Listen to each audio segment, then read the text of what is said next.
깊이 있는 시선으로 오늘을 바라보는 뉴스 퍼레이드 문을 엽니다. 오늘의 주요 뉴스 보시겠습니다. 2024학년도 대입 수학능력 시험이 오늘 전국 1,200여 개 시험장에서 일제히 치러집니다. 수능 한파는 없지만 전국이 흐리고 비가 내리는 만큼 수험생들의 대비가 필요합니다. 윤석열 대통령이 에이펙 정상회의 참석을 위해 미국 샌프란시스코에 도착했습니다. 윤 대통령은 미국, 일본과 정상회담을 갖는데 시진핑 주석과 한중 정상회담이 성사될지도 관심입니다. 바이든 미국 대통령과 시진핑 중국 국가주석의 미중 정상회담이 미국 샌프란시스코에서 진행 중입니다. 군사와 경제 분야 등의 관계 개선 여부에 관심이 쏠리고 있습니다. 우리 축구대표팀이 오늘 저녁 2026 북중미 월드컵 첫 관문인 싱가포르와 아시아 예선전을 치릅니다. 객관적인 전력에서는 앞서지만 손흥민, 이강인, 김민재 등 해외파 선수들의 컨디션이 변수가 될 전망입니다. 네, 저희는 잠시 뒤에 돌아옵니다.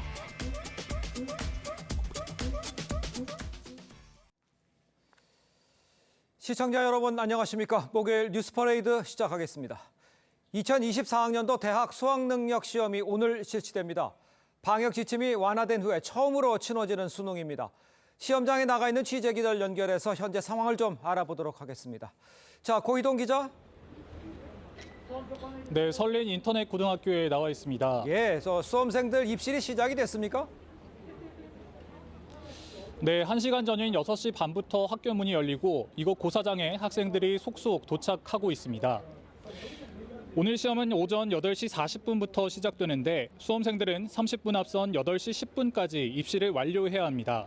이번 수능은 코로나19 방역 완화로 4년 만에 마스크 없이 시험이 치러지는데요. 확진자와 유증상자도 일반 수험생과 같은 교실에서 시험을 치르게 됩니다. 휴대전화를 포함한 모든 전자기기는 반입이 금지되고 가져온 경우에 1교시 시작 전 전원을 끄고 제출을 해야만 합니다.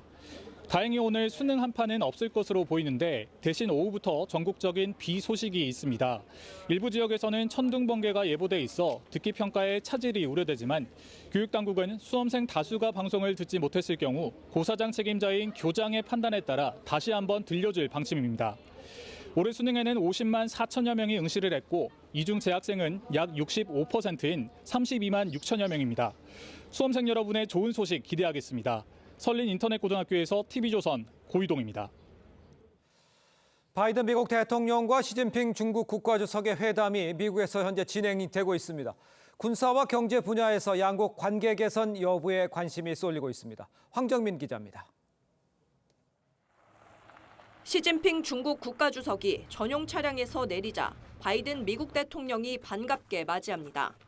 1년 만에 다시 만난 양국 정상은 두 손을 맞잡으며 친밀감을 표합니다. 화기애애한 분위기 속에 두 정상 모두 미중 경쟁이 갈등으로 번지면 안 된다고 공감하며 회담을 시작했습니다. We have to ensure that competition does not veer into conflict, and we also have to manage it responsibly. 想改变对方也是不切实际的，冲突对抗的后果是谁都不能承受的。 이번 회담에는 블링컨 미 국무장관과 옐런 재무장관, 차이치 중앙서기처 서기, 왕이 중국 외교부장 등 양국 고위 참모들이 총출동했습니다. 오찬과 함께 4시간가량 이어질 양국 대화 최대 주제는 군사와 경제가 될 전망입니다. 지난해 8월 펠로시 미 하원의장의 대만 방문 이후 끊어진 미중 군사 대화를 복원하고 경제관계 개선을 위한 방안이 논의될 걸로 보입니다. 또 이스라엘과 하마스 전쟁 해법에 관한 의견도 주고받을 걸로 보입니다. 다만 회담 이후 양국 공동성명이 발표될지는 미지수입니다. 바이든 대통령은 우리 시간으로 오전 9시 회담 결과를 발표합니다. TV조선 황정민입니다. 윤석열 대통령이 에이펙 정상회의 참석을 위해 미국 샌프란시스코에 도착했습니다. 윤 대통령은 미국 기업인들을 만나 대한민국의 세계 최고 투자 환경을 만들 것이라고 강조했는데 1년 만에 한중 정상회담이 성사될지 여부도 관심이 쏠리고 있습니다. 현지에서 홍현주 기자의 보도입니다. 미국 샌프란시스코에 도착한 윤석열 대통령의 첫 일정은 동포들과의 오찬 간담회였습니다. 실리콘밸리를 중심으로 나날이 발전하고 있는 IT와 첨단 분야에서 많은 동포분들이 뛰어난 역량을 발휘하고 계십니다. 미국 대기업 CEO들이 참석하는 최고 경영자 회의 기조연설을 시작으로 본격적인 에이펙 일정에도 나섰는데 윤 대통령은 기업인들의 참여가 에이펙을 세계 최대 경제 협력체로 만들었다며 대한민국에 기업들이 마음껏 투자할 수 있는 환경을 만들 것이라고 강조했습니다. 한국은 내후년 에이펙 의장국으로 확정됐는데 윤 대통령은 앞서 에이펙 회원국 간 연대와 기후위기 등에 대한 한국의 책임과 기여를 강화하겠다고 했습니다. 미국이 주도하는 경제협의체인 IPF 회의에서 국가 간 공급망 강화 방안을 논의할 예정인 가운데 시진핑 주석이 참석하는 만큼 지난해 11월 이후 1년 만에 한중 정상회담이 개최될 거란 전망도 나옵니다. 국제사회의 자유, 평화, 번영을 추구하는 데 있어 중국의 역할이 매우 중요합니다. 윤 대통령은 잠시 뒤 첨단 기술 분야의 한인 미래 세대와 간담회를 갖고 에이펙 환영 리셉션에서 바이든 미 대통령을 만납니다. 샌프란시스코에서 TV조선 홍현주입니다. 중진들의 험지 출마를 강하게 압박하고 있는 이뇨한 혁신위원장이 윤석열 대통령을 언급해 정가의 관심을 집중시켰습니다. 대통령 측으로부터 소신껏 하라는 메시지를 받았다고 밝히면서 자신의 험지 출마 요구가 윤심과 크게 다르지 않다는 걸 강조한 것으로 보이는데 김기현 대표는 계속해서 불편한 반응을 보이고 있습니다. 최민식 기자의 보도입니다. 국민의힘 인유한 혁신위원장이 윤석열 대통령에게 만남을 청했다는 사실을 뒤늦게 공개했습니다. 오해의 소지가 크다는 이유로 성사되진 않았지만 소신껏 하라는 메시지를 간접적으로 전달받았다고 했습니다. 소신껏 생각껏 맡아서 임무를 좀 끝까지 우리 당과 우리가 필요한 거를 그냥 거침없이 해라. 이런 신호가 와서요. 인 위원장이 메시지를 전달받았다고 한 시점은 열흘 전. 지도부와 중진 친윤 의원들에게 불출마 또는 험지 출마를 요구한 시기와 비슷합니다. 일부 혁신위원들이 당기강을 흐트러뜨린다고 했던 김기현 대표는 혼선은 바람직하지 않다고 했습니다. 정제되지 않은 발언들이 언론을 통해 보도되고 혁신을 위해서도 또 당을 위해서도 바람직하지 않다. 하지만 당내에선 혁신위 요구에 반응을 보이지 않거나 사실상 거부하고 있는 친윤 의원들에 대한 비판도 나옵니다. 성일종 의원은 김 대표와 장지현 의원을 거론하며 숙고의 시간을 갖지 않겠나 생각한다고 했습니다. TV조선 최민식입니다. 자, 지금 전해드린 대로 여당 핵심 인사들의 용태를 압박해온 이뇨한 혁신위원장, 대통령을 언급을 하면서 지금 파장이 커지고 있는 모양새입니다. 네 분과 함께 정치권 소식을 지금부터 자세히 좀 짚어보겠습니다. 김영우 전 자유한국당 의원, 김여운 전 민주당 선대위 대변인, 정혁진 변호사, 조기현 변호사 함께 모셨습니다. 안녕하십니까? 네, 네, 안녕하세요. 반갑습니다. 자, 이른바 윤심을 언급한 이뇨한 혁신위원장의 발언을 직접 들어보도록 하겠습니다.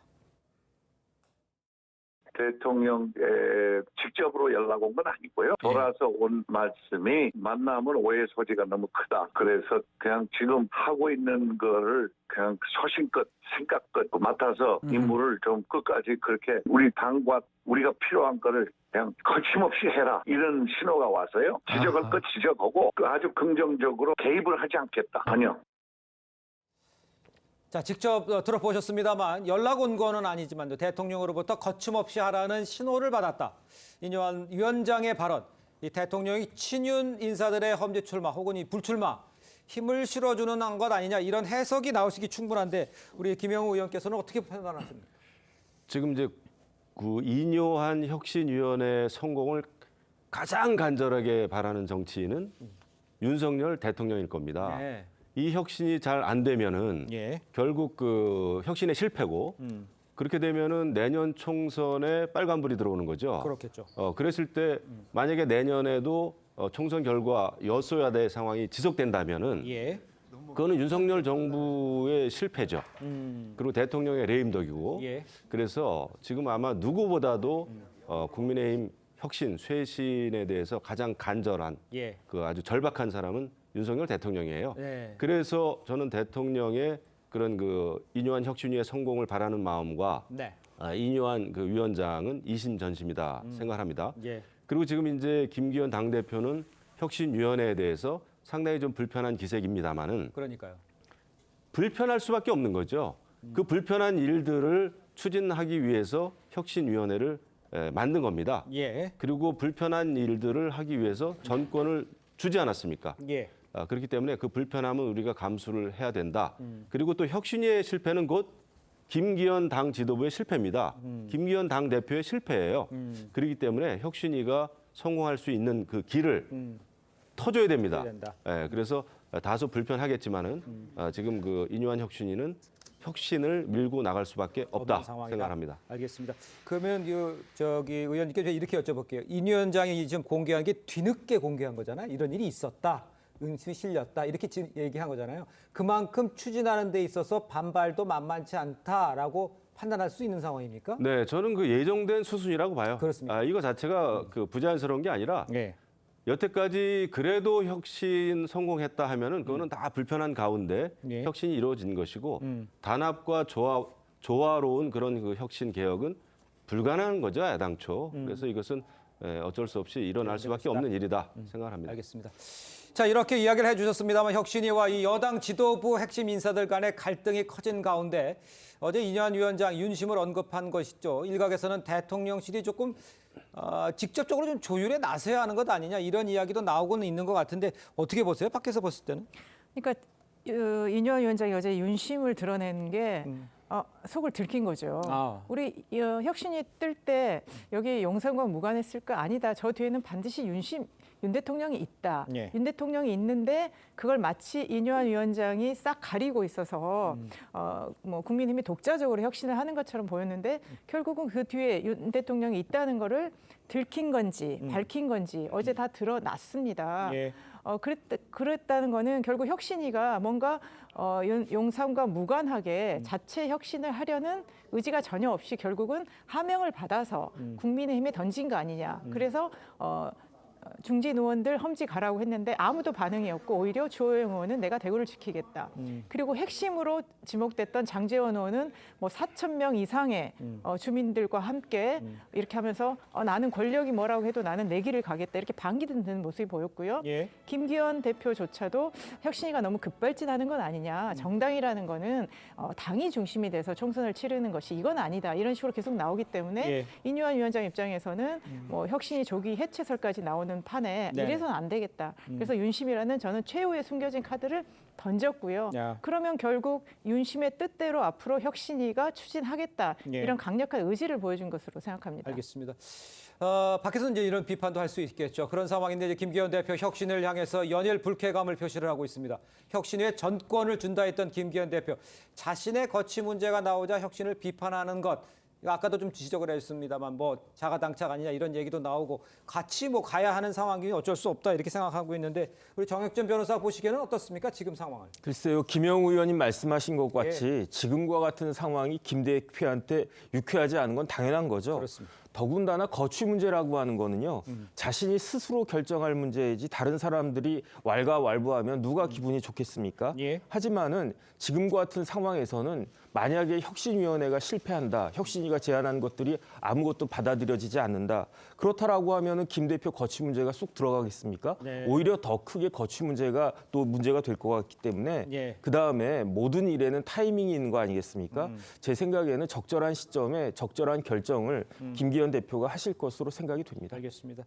그 뭐 장제원 의원 아까도 얘기했습니다. 조 변호사님께 보시기에서는 장제원은 끝까지 버틸 수 있다 이렇게 생각하십니까? 어떻게 생각하시나요? 밖에서 봤을 때 어려울 것 같습니다. 버티기 어렵다. 예. 지금 이미 뭐 대통령이 어떤 의중을 갖고 있는지는 정확하게 전달된 것 같고요. 예. 그것을 표현하는 방식이 이제 SNS에 대규모 조직 세과시 사진을 올린 건데 그 사진을 통해 보여주는 것도 있지만 분명히 메시지가 있었습니다. 알량한 정치 인생 연장하러 서울 가지 않겠다. 그런 압박을 인유한 위원장이 공개적으로 내는 메시지 외에 내부적으로 다른 방식의 압박을 계속 받고 있다는 거거든요. 예. 이제 다른 가능성은 뭐 실제 이렇게 여당 여권의 혁신이 어떤 극적 효과를 보이기 위해서 하는 뭐 행동 아니냐라는 평가도 있는데 드러나는 거로는 실제 굉장한 압박을 받는 것으로 보이고요. 네네. 결국 뭐 이 대통령의 뜻이 그렇다는 것이 명확하다면 끝까지 거부할 수 있을까 저는 어렵다고 쉽지 봅니다. 않다. 네. 알겠습니다. 일단요, 혁신위를 둘러싼 이 파열음이 이어지면서 당내에서도 우려의 목소리는 나오고 있습니다. 어떤 이야기가 나오고 있는지 함께 들어보도록 하겠습니다. 이제는 윤 장관 그 혁신위가 좀 템포를 좀 조절했으면 좋겠습니다. 톤도 좀 조절하고. 혁신이나 이런 이야기가 나오고 할 때 그게 SNS에 올리는 걸 조심을 했어야지요. 마치 그게 혁신에 반대하는 것처럼 보여진다라고는 언론의 평가가 있는데 그런 면에서 볼 때 그걸 안 올렸으면 좋았겠다는. 자, 혁신위가 속도 조절을 해야 한다 이런 이야기도 나오고 있고 또 혁신위와 지도부 같이 갈 수밖에 없는 공동 운명체다 이런 이야기도 나오고 있습니다. 그런데 일부에서 잘못되면 뭐 글쎄요 조기 해체 또 비대위 이런 얘기도 나오고 있는데 보시기에는 어떻습니까? 그렇게까지는 안 갑니까? 어떻게 봐야 됩니까? 지금 이제 혁신위의 혁신안들이 전혀 받아들여지지 않는다면은 예. 여러 가지 가능성이 열려 있죠. 그런데 예. 지금 그 혁신위의 실패는 당 지도부의 실패라는 게 명확한 거예요. 예. 혁신위를 띄운 것은 예. 다름 아닌 당 지도부입니다. 네네. 전권을 주겠다 혁신을 위해서 말이죠. 예. 이렇게 했기 때문에 이것은 당 전체의 문제로 비화될 수가 있는 것이죠. 예. 그래서 지금 이제 당장은 당내 갈등이 굉장히 있습니다. 그다음에 이제 중진 의원들의 그 험지 출마, 그다음에 뭐 이제 불출마 이것이 아직 실행에 옮겨지진 않고 있죠. 예. 그리고 이제 장제원 의원 같은 경우에는 제가 볼 때는 또 성격상 예. 아마 험지 출마, 뭐 서울로 이렇게 출마한다는 거는 제가 볼 때 생각지 않을 겁니다. 출마 아니면 불출마죠, 부산에서. 그래서 저는 그렇게 생각을 하고. 예. 근데 결국은 대통령이 지금 그 혁신의 성공을 바라는 예. 그런 상황이기 때문에 예. 이런 그 중진 의원들로서는 압박을 느낄 수밖에 없다. 단지 혁신위원회도 단순히 험지 출마나 불출마나 이런 것을 막연하게 요구할 것이 아니라 그분들하고 엄청난 그 소통이 또 필요합니다. 굉장히 오랫동안 정치를 해온 분들 아니겠어요?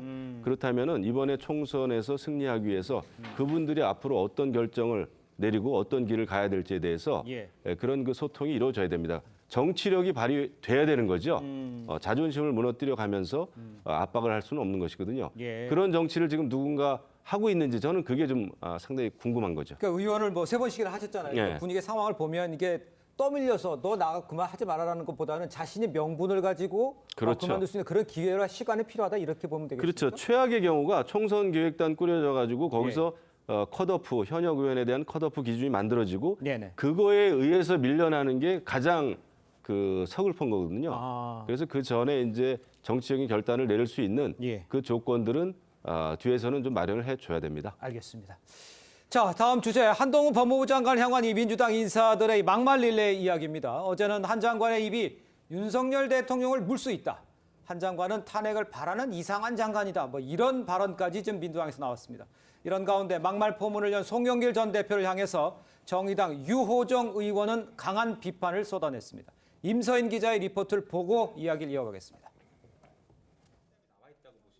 한동훈 법무장관을 금수라고 표현해 파장을 일으킨 민주당 김용민 의원은 당 안팎의 비판에도 아랑곳하지 않고 한 장관 비난을 이어갔습니다. 한동훈 장관의 이런 무분별한 입이 결국에는 윤석열 정권에 굉장히 큰 부담이 될 것이고 윤석열 대통령을 나중에는 물 수도 있다. 민주당 홍익표 원내대표도 한 장관 때리기에 가세했습니다. 본인은 되게 탄핵을 당하고 싶어하는 것 같아요. 넌 이상한 장관입니다. 송영길 전 대표가 포문을 연 막말이 경쟁적으로 당내 확산되는 분위기입니다. 어리 와가지고 국회에 와서 이 300명 지보다 인생 선배일 뿐만 아니라 한참 검찰 선배놈들을 조롱하고 능멸하고 이 그대로 놔둬야 되겠습니까 이게? 집중 포화를 받고 있는 한 장관은 욕설 챌린지를 하냐며 맞받아쳤습니다. 국민들께서 더불어민주당의 이런 욕설 챌린지나 탄핵 챌린지에 대해서 잘 지켜보고 계실 거라고 생각합니다. 류호정 정의당 의원은 막말 논란을 일으킨 송 전 대표를 강하게 질타했습니다. 그냥 인간이 좀 덜 되는 거 아닌가 하는 생각이 들 정도였거든요. 꼰대 중에도 저 정도로 이렇게 욕설하시는 분 또 흔치 않잖아요. 돈 없는 막말이 오히려 부메랑이 돼 민주당 이미지를 실추시킬 거란 우려가 당 안팎에서 나오고 있습니다. TV조선 임서인입니다. 자, 보신 것처럼 한동훈 장관을 향한 야권의 비난, 사람은 늘어나고 또 비판의 수위는 점점 높아지는 모양새입니다. 정혁진 변호사가 보시기에는 지금 뭐 금수, 발악 뭐 이런 표현까지 나오고 비판하는 사람의 수위는 높아지고 사람은 점점 늘어나고 있어요. 이 상황을 어떻게 보고 계십니까? 글쎄요, 지금 우리나라에 과연 정치가 있는 것인가? 정치라고 하는 것은 절제된 말로 그 유권자들, 국민들을 설득하는 것이 정치가 아니겠습니까? 예. 그런데 일반 보통 사람들도 저는 금수라는 말을 들었을 때요. 저게 금수저를 착각한 건가 하는 생각이 들 정도로 예. 아니, 도저히 맥락이 컨텍스트가 맞지가 않아요.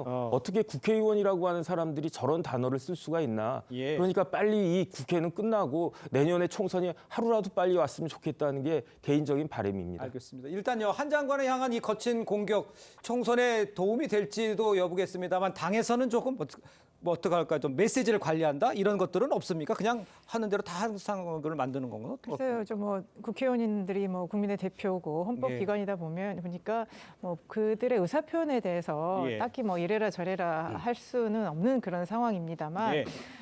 지금 정 교사님께서도 말씀하신 것처럼 이렇게 정말 우리 보통 사람들도 쓰지 않을 그런 단어들이 국민의 대표라고 하는 사람들, 그리고 법무부 장관이라는, 또 저는 한동훈 장관도 마찬가지라고 생각합니다. 예. 이런 격한 표현은 아니었지만 내용에는 똑같이 그게 담고 있기 때문에 저는 양쪽 다 정말 잘못하고 있다 그렇게 생각을 하고요. 네네. 당의 입장에서 보면 정말 한동훈 장관의 부적절함, 잘못하고 있는 예. 이런 부분들이 점점 보이기 때문에 예. 그런 것들을 이제 감정적 표현으로 좀 나오는 부분도 있고요. 그러니까 한동훈 장관도 그렇습니다. 지금 민주당이 탄핵을 추진하는 것이 문제가 있다. 그러면 이런 탄핵은 민주주의에 위배된다. 이 정도로 논리적으로 얘기를 하면 되는데 그 다음에 꼭 덧붙여서 그러면 민주당은 1일 1탄핵을 할 것이냐. 그리고 만약에 그러면 당신네들도 위헌 심판 청구 당해봐라. 예. 어떻게 될 것이냐. 이런 식으로 자꾸 얘기하고요. 민주당을 자꾸 그렇게 규정하는 거죠. 무슨 탄핵당이냐, 무슨 당이냐, 탄핵 챌린지냐 이런 표현을 쓰기 때문에 또 이런 말을 들으면 민주당 입장에서도 거기에 대해서 뭐라고 얘기를 안 할 수 없는 그런 상황입니다. 그래서 정말 국회의원으로서의 기본적인 최소한의 품격을 좀 지키면서 예. 행정부도 비판하고요. 예. 행정부도 그에 합당한 국민들을 설득할 수 있는 언어로 말을 했으면 좋겠다 싶습니다. 그런 이제 도덕적이고 언어도 그렇습니다만 정치적으로 해석했을 때 이렇게 한동훈 때리기가 계속 이어진다는 거 오히려 키우는 거 아니냐 이런 식의 민주당 의원들의 이야기도 있던데 그런 건 어떻게 보십니까? 그렇죠. 그러니까 굳이 한동훈을 저렇게 할 필요가 있느냐. 책임만 키워준다. 예. 이런 평가도 있지만 네네. 이게 궁극적으로 한동훈 장관이 그러면 국민들한테 이 호감이 올라갈까. 그러니까 계속 체급을 높여주면 그만큼 묵직한 인물로 부상을 하고 국민들한테 인지도나 호감도가 올라가야 되는데 한동훈 장관이 저렇게 답할 때마다 과연 그게 국민들이 좋아할까요? 결국 궁극적으로는 한동훈 장관한테 도움이 안 될 것이다. 저는 그렇게 보고 있습니다. 개인적인 민주당 지각이라고 이해를 하겠습니다. 자, 이런 가운데 오히려 이제 당 지도부에서는 한동훈 장관에 대해서 이상환 장관이다 이런 비판 나왔습니다. 한 장관도 민주당의 비난 세례를 듣고만 있지는 않았습니다. 홍익표 원내대표 또 한동훈 장관 발언을 함께 듣겠습니다. 근데 본인은 되게 탄핵을 당하고 싶어하는 것 같아요. 넌 이상한 장관입니다. 툭하면 기자들 앞에서 왜 나 탄핵 안 시키냐는 식으로 얘기하는데 저는 관심이 없거든요. 기각될 거 뻔히 알면서 대충 탄핵 리스트 만들어서 막 던지는 분들이 그런 말씀하시는 건 이상합니다. 국민들께서 더불어민주당의 이런 욕설 챌린지나 탄핵 챌린지에 대해서 잘 지켜보고 계실 거라고 생각합니다. 지금 나온 거 보면 조 변호사님 탄핵에 관심이 없다, 이상한 장관이다라고 얘기는 하지만 탄핵을 계속 만지작거리고 있었던 거는 맞는 거 아닙니까? 개별 의원들이 입장이 계속 나왔던 건 맞죠. 예. 그러니까 정치적 입장에서 계속 시행령을 통해서 법률의 효력을 무력화한다든가 유법적인 어떤 행위들을 계속한 부분에 대한 지적은 있었지만 이제 그것에 대해서 정치적으로 탄핵을 개인적 의원들이 밝혀온 것은 분명한데 이게 네네. 당 차원에서 탄핵을 법률적으로 검토하기 시작한 건 최근입니다. 예. 그런데 이게 쟁점화시키는 것은 오히려 최근에는 한동훈 장관이죠. 그러니까 이동관 방송위원장이라든가 검사 두 분에 대한 탄핵안은 네네. 법률적으로 위법하거나 헌법에 위반된다는 어떤 탄핵 사유가 분명히 있다고 봐서 안을 제출한 거고요. 네네. 한동훈 장관에 대해서는 그 당내 기구 대책위에서 법률적 검토를 하고는 있는데 지금 당 지도부에 보고되거나 어떤 탄핵안 추진 일정이 제시되거나 한 적은 없습니다. 오히려 지금 한동훈 장관이 이 사안을 키우고 있는 것은 분명해 보입니다. 아, 그렇습니까? 예. 아니 근데 제가 여쭤보고 싶은 거는 뭐 탄핵한다 그러다 또 뭐 안 한다 이렇게 하면서 계속 그 카드를 만지작 하고 있다라고 평가하는 것에 대해서는 어떻게 생각하시냐는 여쭤본 건데. 그러니까 뭐 당이 그건 아니라는 공식적으로 그런 방식으로 해오지는 않았고요. 예. 검토는 돼 왔지만 예. 실제 탄핵안을 대출할지는 최근에서야 검토하고 있다 이렇게 알겠습니다.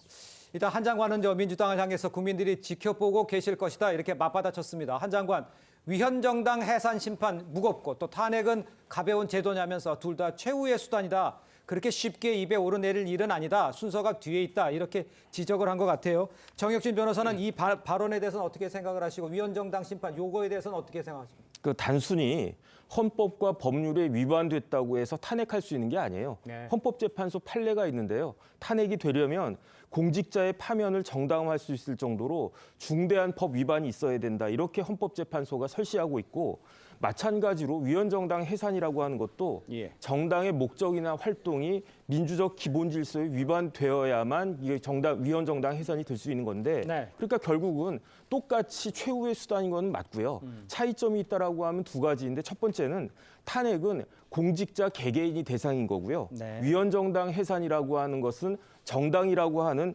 조직이 대상이다. 이게 첫 번째 차이가 있는 거고 두 번째 차이는 뭐냐면은 탄핵소추는 국회의 권한이 있어요. 하지만 위헌정당 해산 제소는 정부의 권한이 있는 거라고요. 그런데 우리나라에서 여태까지 탄핵이라고 한 제도가 진짜 저희 공부할 때는 헌법 교과서에만 나와 있는 걸로 알고 있었는데 예. 그런데 이 탄핵이 너무너무 남용되지 않고 있습니까?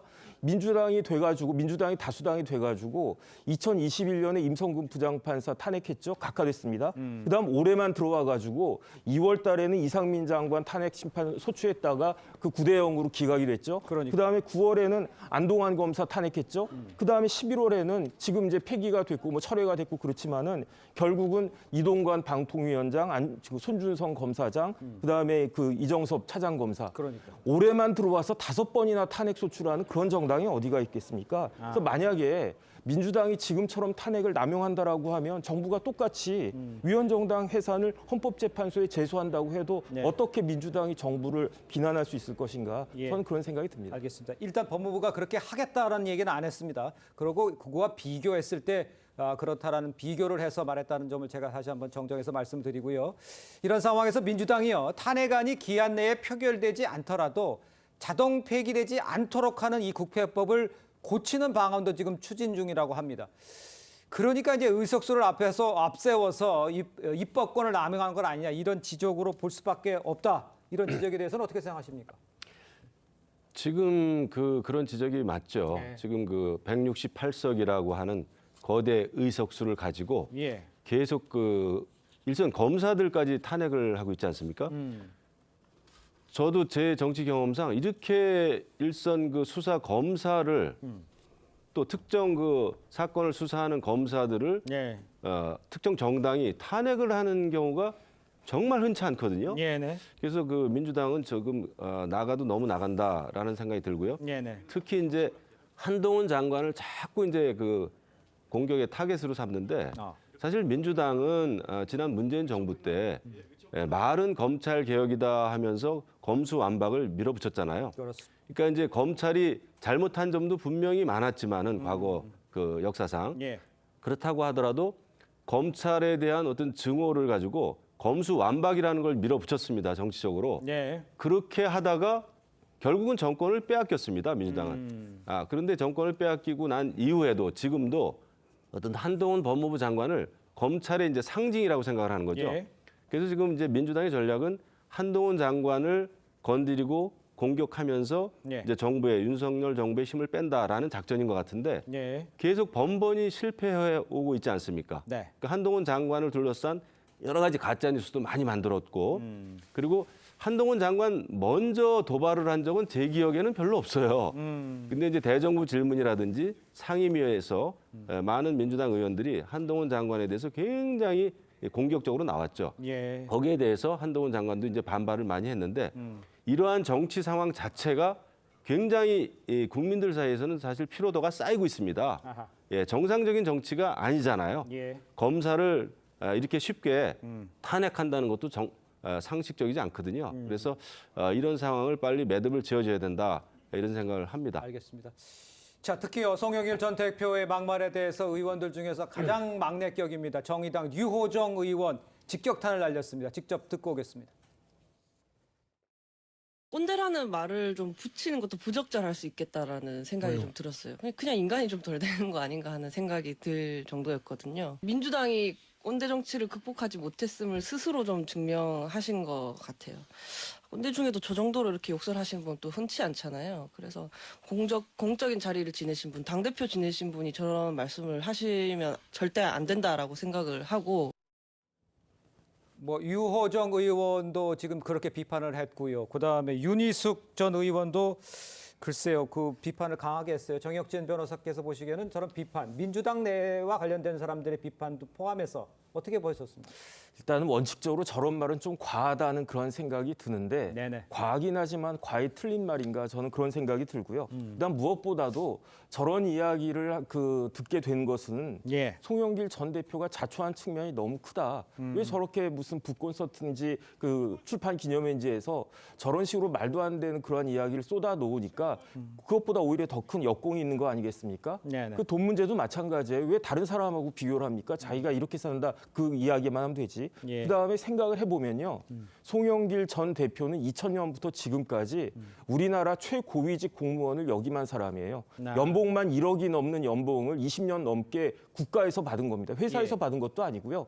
그다음 국회의원이라고 하는 자리가 지난번 김남국 의원 사태 때도 그랬지만 국회의원 연봉만 들어가는 겁니까? 세금이? 예. 뭐 6억인지 7억인지 1년에 그렇게 국회의원한테 뭐 보좌관 뭐 등등등 해가지고 그다음 인천시장 했을 때 연봉만 받았겠습니까? 판공비며 온갖 그런 혜택을 갖다 다 누렸기 때문에 예. 그렇기 때문에 저렇게 흑수저인 것처럼 가난한 사람인 것처럼 코스프레하는 것을 누가 받아들일 수 있겠는가? 그거는 본인이 재테크를 잘못해가지고 만약에 어렵게 산다고 하더라도 예. 첫 번째 재테크를 잘못했고 두 번째 왜 돈도 없으면서 이렇게 돈 봉투를 돌립니까? 그렇기 때문에 저렇게 하는 거지 그걸 굳이 한동훈 장관하고 비교할 것인가? 더군다나 한동훈 장관은 부부가 같이 벌잖아요. 그러니까 한동훈 장관 그 예. 부인은 또 변호사고 하니까 예. 소득이 많을 수밖에 없는데 저런 식으로 이야기하는 것은 도저히 이제 납득할 수가 없고 공감을 얻지 못할 것이라는 생각이 듭니다. 정 변호사님께서 얘기한 돈 봉투 건은 이게 혐의 정도로만 이야기 좀 해야 될 것 같습니다. 일단 이런 상황에서 지금 민주당 내에서도 지금 막말 릴레이 있고 이런 것에 조 변호사님 지금 글쎄요 뭐 586에 뭐 민주화 운동을 한 걸 인정을 하지만 또 인정해야 되지만 민주화 운동 선민 사상이 있는 거 아니야? 선민 의식이 있는 거 아니야? 이런 지적에 대해서는 어떻게 생각하십니까? 그러니까 이런 논란이 사실 본질의 어떤 문제에 접근하지 못하고 막말이나 주변부 문제로 지금 계속 확대되고 있거든요. 네. 그러니까 이게 어쨌든 송영길 전 대표가 부적절하죠. 그런 네. 말은. 근데 이제 던지고자 하는 메시지는 최근에 어떤 검찰의 어떤 뭐 전행, 예. 또 현 정부가 검찰을 앞세워서 정치 탄압을 특히 본인에게 한 부분에 대해서 그런 입장을 표할 수 있는데 예. 그 내용이 다 묻히고 막말 논란에서 시작해서 586에 대한 어떤 이 정치적 평가와 뭐 청산 이렇게 확대되고 있거든요. 예. 이제 그래서 사실은 그 내용도 이제 본질을 보면 뭐 586이 일제히 뭐 지금 이 정치적 상황을 책임져야 될 어떤 구체적인 문제가 있는 겁니까? 그렇지 않잖아요. 다 개별적으로 여러 방식의 정치를 해오고 있고 그 중에 한 분이 이제 송영길 전 대표인 거고요. 예. 이 세대 자체가 지금의 어떤 정치를 책임져야 될 어떤 문제 이런 것도 있는 것도 아닙니다. 그러니까 실제 지금 비판하려고 했던 내용에 대해서 뭐 이런 부분이 본질적인 부분이 오히려 훼손되고 이런 막말 논란으로 확대되는 것은 이게 이제 그것을 의도했다고 보이지는 않는데 결과가 이렇다고 하면 이제 공개적인 석상에서의 메시지나 이런 부분에 대해서 조금 더 신중하실 필요는 있다고 봅니다. 알겠습니다. 자, 이런 상황에서요. 한동훈 장관의 부인인 진은정 변호사가요. 봉사활동에 나선 모습이 포착이 됐습니다. 그러니까 이제 눈길을 끌게 됐죠. 이에 대해서 한 장관의 입장을 먼저 듣고 오겠습니다. 아내분께서 봉사활동하면서 동시 활동하셨는데 이것도 정치 행보 아니냐는. 대한민국의 국무위원의 가족은 이 적십자 관련한 봉사활동을 아주 오래전부터 모두 다 해왔습니다. 뭐 통상적인 그런 활동 같은데요. 글쎄요, 국무위원 배우자가 이제 수요 봉사회라고 이제 당연지급 회원이 돼서 봉사를 하는데 이게 뭐 총선 출마해서 부인이 얼굴 보이는 거 아니냐 이런 지적까지 나오고 있는 상황. 이 상황을 어떻게 보셨어요? 그러니까 이번에 그 배우자가 공개 활동을 한 게 처음인지 국무위원 되고 나서 그 처음인지. 전에 했었다고 그러더라고요. 아, 그런가요? 예. 그러면 뭐 통상적인 활동이라고 방금 한동훈 장관이 얘기를 뭐 할 수도 있겠지만 예. 어쨌든 지금 주목받는 상황이고요. 네네. 아, 역시 우리가 모든 관심이 한동훈 장관한테 있는데 이제는 배우자에게까지 정말 관심을 가질 수밖에 없는 예. 그런 상황으로 지금 총선도 있고요. 이제 한동훈의 역할론이 있기 때문에 관심을 이제 갖는 것 같습니다. 예. 그리고 지금 배우자에 대한 언급을 하는 한동훈 장관의 얼굴도 굉장히 흐뭇해하거든요. 그러면 뭔가 앞으로 내가 정치 활동을 좀 적극적으로 해야 되겠고 여기에 있어서 내 부인도 상당히 도움이 되겠구나 하는 그런 예. 거를 좀 확인한 것 같아서 뭔가 이런 앞으로 계획이 있는 것 같다는 얘기도 있고요. 네. 그다음에 뭐 이준석 전 대표도 조만간 뭐 한동훈 장관이 뭐 비대위원장으로 투입되지 않겠냐 뭐 예. 이런 얘기도 나온 상황이기 때문에 앞으로 이제 한동훈 장관뿐만 아니라 부인을 포함해서 한동훈 장관의 이 행보에 대해서는 상당히 관심을 가질 수밖에 없는 그런 상황인 것 같습니다. 알겠습니다. 자, 총선을 앞둔 민주당도 긴박하게 움직이고는 있습니다. 이 비명계 이상민 의원 국민의힘 합류 가능성을 언급을 해서 관심을 모으고 있죠. 송영길 전 대표, 조국 전 법무부 장관과의 연대 가능성을 시사를 했습니다. 이태영 기자의 보도 보시겠습니다. 더불어민주당 5선 이상민 의원이 탈당 후 국민의힘 가능성을 내비쳤습니다. 이 의원은 개딸당이 된 민주당이 개과천선을 하고 본래의 민주당으로 돌아올 확률은 1%도 안 된다는데 절망감을 느끼고 있다고 말했습니다. 무소속 출마는 물론 이준석 신당과 여권과의 연대 등 모든 가능성을 열어놓고 있는 모습입니다. 어떤 개과천선, 지금 민주당이 갖고 있는 결함이나 한계를 넘어설 수 있는 가능성이 1%도 없다. 제가 만약에 민주당을 떠난다면 그다음에는 어느 가능성이든 배제하고 할 필요는 없죠. 이 의원은 늦어도 12월 초까지는 거취를 결정하겠다고 밝혔습니다. 송영길 전 민주당 대표는 비례정당 출마 방안을 고심 중이라며 조국 전 법무부 장관과의 연대 가능성도 부인하지 않았습니다. 조국 장관도 얼마나 억울하겠습니까? 전국구에 공간이 열리게 되면 조국 장관도 뭔가 자기의 명예를 회복하기 위한 그런 것을 도모할 수 있다고 생각합니다. 같이 하실 수도 있다는 말씀이신 거죠? 모든 가능성을 열어놓고 고민하고 있습니다. 조국 전 장관과 추미애 전 장관, 송영길 전 대표 등 이른바 조추송을 중심으로 한 비례용 정당 창당 관측이 나오면서 정치권에서는 신당과 선거연합 움직임이 가속화되는 모습입니다. TV조선 이태영입니다. 자, 김 의원님 지금 그 리포트를 쭉 보셨습니다만 저 정도 상황 열려 있다라고 얘기를 하지만 비례정당을 해도 송영길 전 대표나 또 조국 전 나올 가능성이 높아 보인다 이렇게 진단하실 수 있습니까? 어떻게 상황을 보십니까? 그렇죠. 지금 아마 민주당에서는 송영길, 조국, 그다음에 추미애 전 장관 신당 만드는 움직임에 대해서 정말 미칠 지경일 거예요. 사실 그 정권 재창출 실패의 그 원인을 제공한 장본인 그 트리오입니다. 3인방이 그 조국 전 장관, 그렇죠. 조성추인데 그 정권 빼앗긴 것도 억울해 죽겠는데 이 3인방 세 사람이 또 신당을 만들면 그거는 민주당의 분열이고 좋은 모양새가 아니죠. 그러니까 본인 그 세 명은 지금 굉장히 억울하다 이런 얘기도 하는데 국민들의 입장에서 한번 보자고요. 억울할 게 전혀 없잖아요. 조국 전 장관은 자녀 입시 부정 때문에 지금 막 유죄 판결이 나고 있는 상황이고 송영길 전 대표도 돈봉투 사건에 휘말려가지고 수사받고 있지 않습니까? 추미애 장관도 마찬가지죠. 추미애 장관으로 인해서 윤석열 검찰총장이 지금 정권이 바뀌고 대통령이 됐단 말이에요. 이런 상황입니다. 그렇기 때문에 민주당으로서도 그 3인방이 새 당을 만든다라고 했을 때는 저는 굉장히 악몽이다 생각을 합니다. 그래서 그것은 많은 분들이 이제 판단하겠지만은 그건 이제 민주당이 해결해야 될 문제겠죠. 알겠습니다. 선거제가 바뀌지 않는 한 지금 상황을 봐서는 나올 가능성이 높다. 그러니까 민주당에서는 조금 난감해하고 있다. 여기에 대해서는 어떻게 생각하시고 당에서는 어떤 반응들이 나오고 있습니까? 어쨌든 이제 당내에서 변수가 많아지는 것 자체는 예. 복잡해지기 때문에 좋은 상황은 아닌 것 같습니다. 그래서 이제 주변의 뜻을 같이 하는 세력들이 플러스로, 그러니까 우리 지지계 기반을 확장하는 효과가 있을 때는 좋은 건데 네. 과연 저 세 분들이 나왔을 때 민주당 지지와 중도층을 확장하는 방식으로 갈 것인지 아니면 당 내에 어떤 그 열성 지지자들 중심으로 분화가 일어날지 예. 이런 부분에 대해서는 상당히 예측하기가 좀 어렵고요. 예. 그런데 지금 뭐 조국, 송영길, 추미애 이 세 분들이 함께 뭘 하기에는 상당히 본인들의 주장이나 정치적 무게감에 있어서 무겁기 때문에 하나로 연대해서 뭔가를 하기에는 또 쉽지 않은 상황인 것 같습니다. 그렇습니까? 알겠습니다.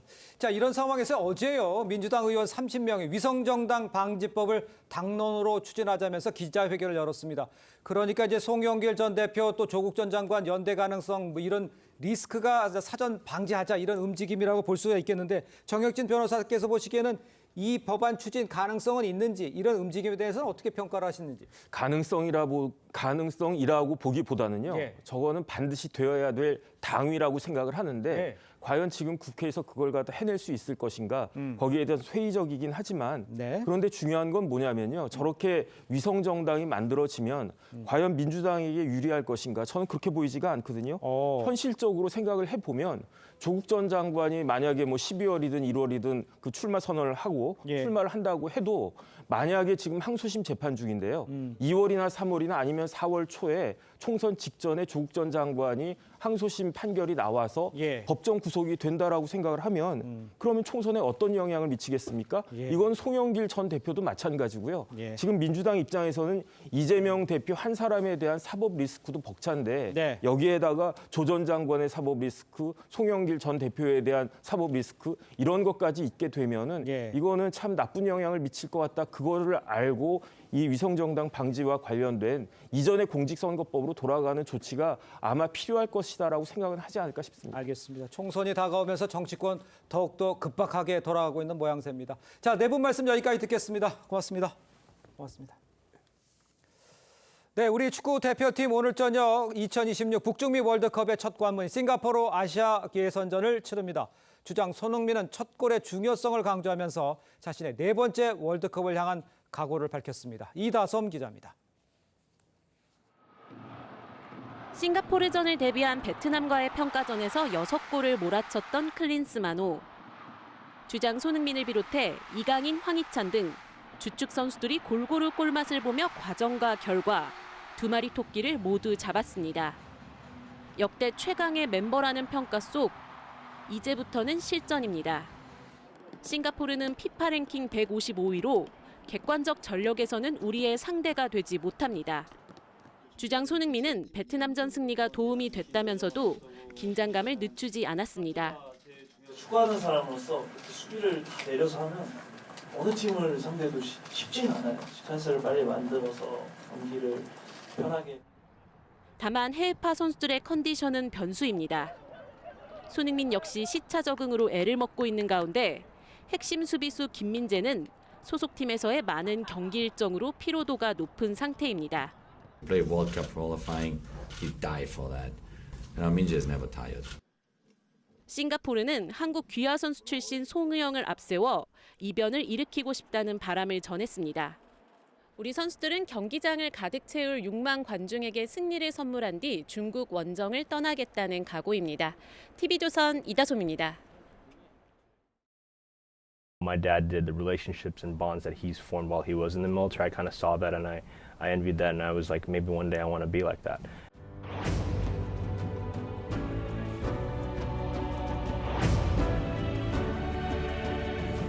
Actually, I didn't realize that my legs were gone. Like the initial maybe 15, 20 seconds was my eardrums were blown out. I can't hear anything.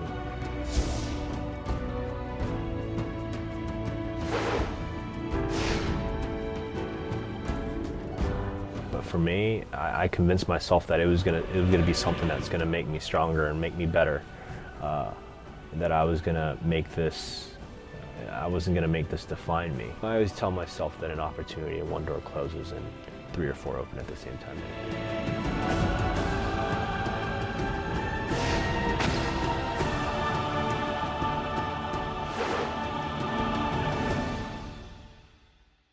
자, 보신 것처럼 아프가니스탄 전쟁에서 두 다리를 잃고도 대원들을 피신시킨 전쟁 영웅입니다. 박재선 미 버지니아주 보훈부 부장관 스튜디오에 모셨습니다. 네, 안녕하세요. 네, 안녕하십니까. 네, 반갑습니다. 네, 반갑습니다. 자, 한국 방문 어떤 목적으로 오셨는지 좀 먼저 설명해 주세요. 이번에 한국 방문은 제9회 세계 한인 정치인 포럼에 참가하려고 방문했습니다. 예. 세계 한인 정치인 포럼은 세계 한인 정치인 의회가 주최하고 재외동포협력센터가 후원하는 행사입니다. 네.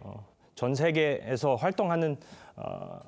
활동하고 있는 한인 정치인들이 한 자리에 모여 서로를 이해하고 응원하고 각자 있는 위치의 경험을 네. 나누는 예. 정치인의 역할 서로에 대해 배우는 시간이 의미가 있는 뜻깊은 행사입니다. 네. 버지니아주 보훈처 부장관이 되셨는데 어떤 역할을 하는 자리인가요? 그러니까요. 버지니아주 보훈처 부장관은 버지니아주의 국방과 제향군인과 예. 그 가족을 위한 더 좋은 삶을 지원하는 역할을 합니다. 예. 네. 그렇군요.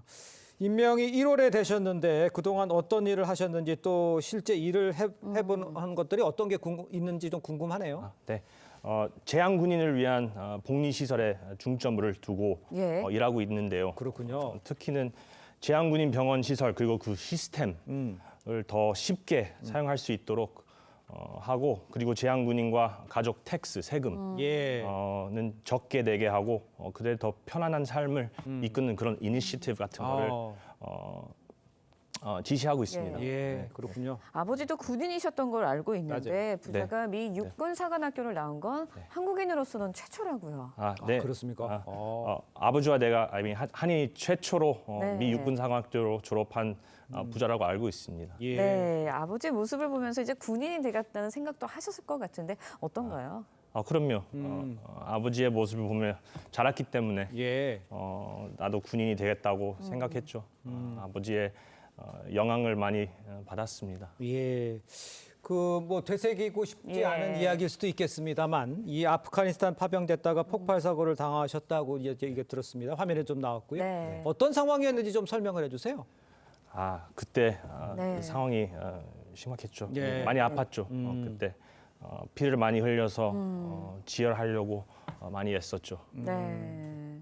당시 이제 소대원들을 먼저 피신시키셨다고 하는데 당시 결정을 좀 후회하지는 않으시나요? 어떤가요? 후회는 전혀 없고요. 예. 저는 소대원들의 안전과 소대원들의 생명이 저한테 가장 우선이었었어요. 예. 그래서 그리고 내가 꼭 살아야 된다고 생각했습니다. 네. 우리 소대원들 덕분에 제가 살았고 오늘 현재 제가 이 자리에 있습니다.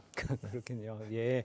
알겠습니다. 일단 두 다리를 잃은 상황을 이게 쉽게 받아들이기는 어려웠을 텐데 어떻게 극복하셨는지 뭐 다시 되새기는 게 참 기분이 어떤지 모르시겠습니다만 좀 설명해 주세요. 그럼요. 그때 12월 2012년 됐고 거기 제가 그 후에 거진 2년 동안 메릴랜드주 월트 리드 하스피털 병원에 있었고 재활 받으며 지냈습니다. 많은 분들의 관심과 격려와 기도와 그런 스포츠 시스템이 있어서 다시 설 수 있었습니다. 네. 그렇군요. 앞서 저희가 보여드렸던 인터뷰 영상에서도 말씀을 하셨는데 지금은 뭐 앞에 3-4개의 문이 더 열린 것 같다라는 이야기를 해주셨습니다. 군 제대 후에 이제 보잉사에도 입사하셨고요. 또 대학에서도 강연자로서 활동했다고 들었는데 보훈처 부장관으로서 업무 외에 또 하고 싶은 일이 또 있으시면 어떤 게 있을까요? 저는 보잉 회사에서 한 7년 반 정도 일하고 이사로 활동했습니다. 그동안 여러 곳에 게스트 스피커로 많이 초대받고 저의 그 스토리에 많은 사람들에게 알렸습니다. 그리고 보훈처 부장관 업무가 군인과 군인 가족을 위한 일이기 때문에 제가 저한테는 큰 의미가 있습니다. 제가 군인 가족하고 군인이었으니까. 그러니까요. 지금 제가 자리에서 군인하고 군인 가족 복리를 위해 최선을 다할 것입니다. 알겠습니다. 올해가 한미동맹 70주년입니다. 그래서 그 최근 한미 관계에 대해서 여러 진달들이 나오고 있잖아요. 한미 관계는 어떻게 보십니까 지금? 저는 지난 7월에 있었던 한미 동맹 예. 70주년 행사에 예. 미국 대표로 참석했습니다. 그래서 전쟁에 많은 목숨을 잃은 군인들과 가족들 깊게 생각했습니다. 예. 한미 관계는 피로 빚어진 혈맹 관계이므로 그 의미가 무엇보다도 아주 중요한 관계라고 생각합니다. 예. 한미 관계는 계속적으로 잘 가야 되는 관계입니다. For sure. 그리고 그때 70주년 행사 많이 예. 했을 때 그 프레이즈 Alliance in action towards the future. 미래도 전진하는 행동하는 한미 동맹 진심으로 믿습니다. 알겠습니다. 자, 우리 박재선 이 예. 버지니아주 보훈부 부장관님 좀 모셔 이야기를 나눴는데요. 앞으로도 뭐 정치 행보에 큰 도움이 되셨으면 하는 바람입니다. 네. 자, 오늘 말씀 여기까지 듣겠습니다. 고맙습니다. 고맙습니다. 감사합니다.